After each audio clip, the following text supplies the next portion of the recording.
views expressed and opinions given are not necessarily those of anyone else except me, who saw Insidious and thought it blew.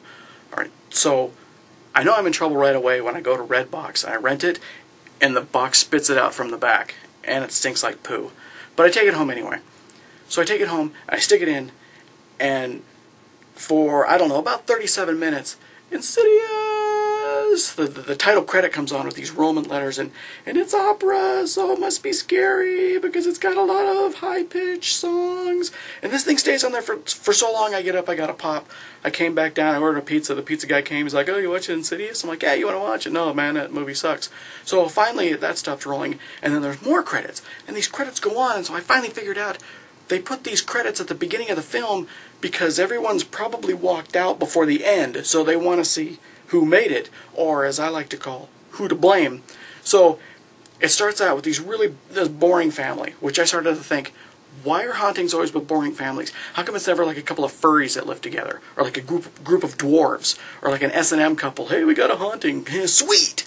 It's always the most boring couple everywhere. And this couple here, the scariest thing that could ever really happen to them is like a bad credit rating. So this family is so boring, by the way, that they have no individual sense of being because the little boy has the same pair of pajamas as the mom. So you're watching this boring family for a long time, and then finally something happens. This kid falls down and goes into a coma.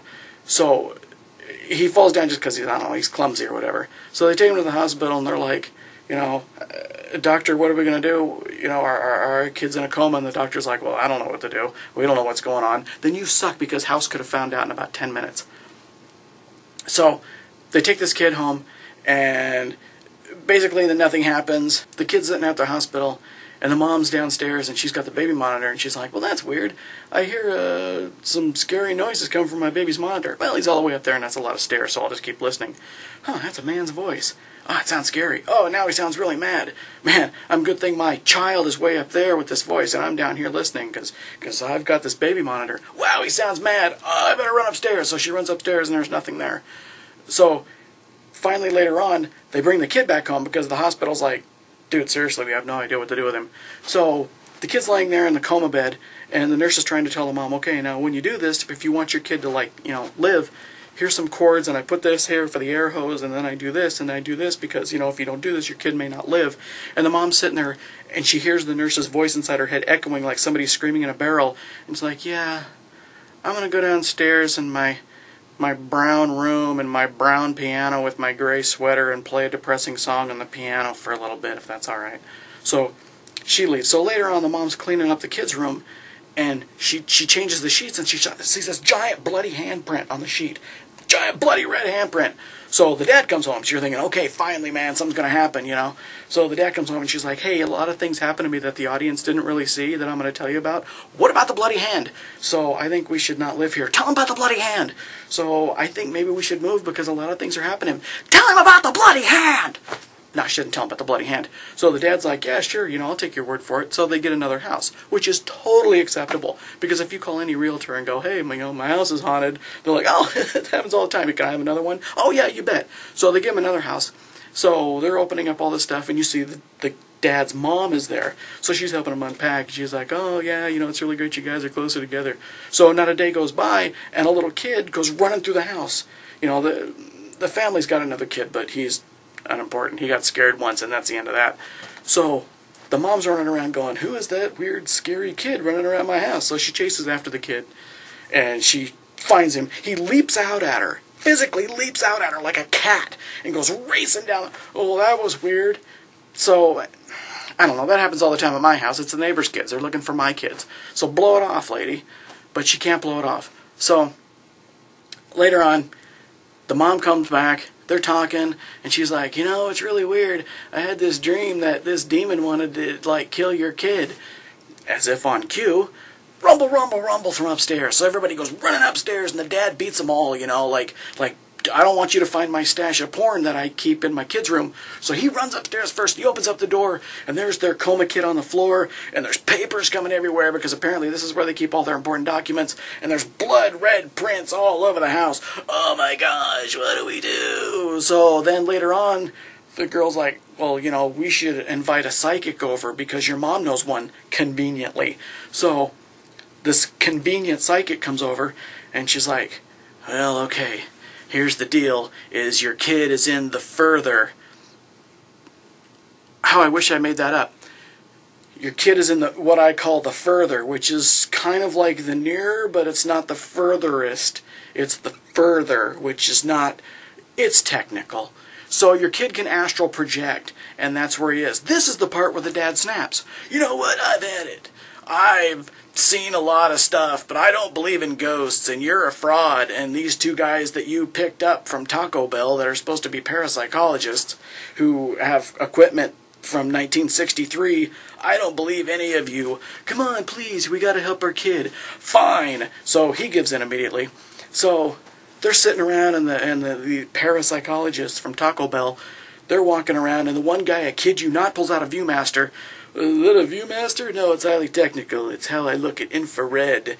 So the Tick's walking around with this Viewmaster of crime trying to see things. He sees a few things. Oh, that's scary. We got to call the psychic back. So they call the psychic, and she's like, well, you know what? You know, I may have gotten that scenario wrong, but I really didn't care at this point. So the psychic's like, well, there's a demon here, and so you're going to have to do a seance to get rid of the demon. So they're like, sweet. So they're all sitting around with the seance thing, and the old woman, the psychic, she puts on a gas mask. So I'm thinking, yay, finally, this has turned into a snuff film. But then she takes the hose of the gas mask and puts it in one of the parapsychologist's ears. And so he's listening and writing down dirty words while she's saying all these dirty words inside her mask because you can't hear her. So as this seance goes off, the table goes flying, and then this demon appears who looks like Robert Patterson. And he comes over, and apparently he's come all the way from the other dimension just to hold the mom up and try and French kiss her ear. So, gotta get out of here. So then the kid pops up. Hey, I'm still in a coma, but I have super strength. So he throws a few people around, and then it's done, and the kid collapses because the psychic goes, you need to leave. So they're all downstairs. Man, that was pretty whack upstairs, wasn't it? Yeah, but look at this picture I took of the kid, and there's like a demon behind him. So, as if on cue, the convenient mom goes, oh yeah, by the way, when you were 8, you used to astral project, and I used to take pictures of you, and there was this old woman there, and she would get closer to you every time I took a picture. So I just stopped taking pictures, because I thought, that must be on the negative. That's weird that my negative has a dead old woman on it, but I want a lot of bar trivia with it, so I just left it alone. Because a lot of kids forget things like that. Harrowing and astral projection and ghosts. Kids forget that all the time. So the dad's like, oh, now I remember, so how can I rescue my kid? So the psychic goes, well, there's a demon after him, and he's trying to get your kid further away in the furtherer. So the farthest that he's further away, then he gets your kid's body. So, and then she says, it's Insidious, which, yay, she said the name of the movie.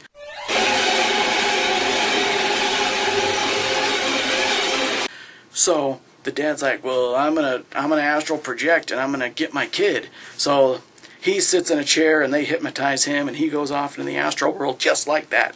So he's off looking for his kid with his little lamp, and he comes to his house in the other dimension. Don't ask me why. So he's walking through his house, and there's the demon who you French kissed my wife. I'm gonna fight you. So apparently you get rid of demons from other dimensions by karate and a falcon punch.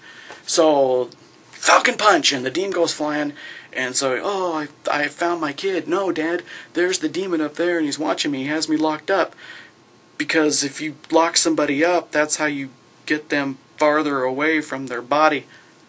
So the camera pans on a demon, right? And the demon looks like if Darth Maul and Freddy Krueger and Richard Simmons had a kid, because he's upstairs sharpening his long nails on this stone wheel as Tiptoe Through the Tulips by Tiny Tim is playing, because apparently that's supposed to be creepy.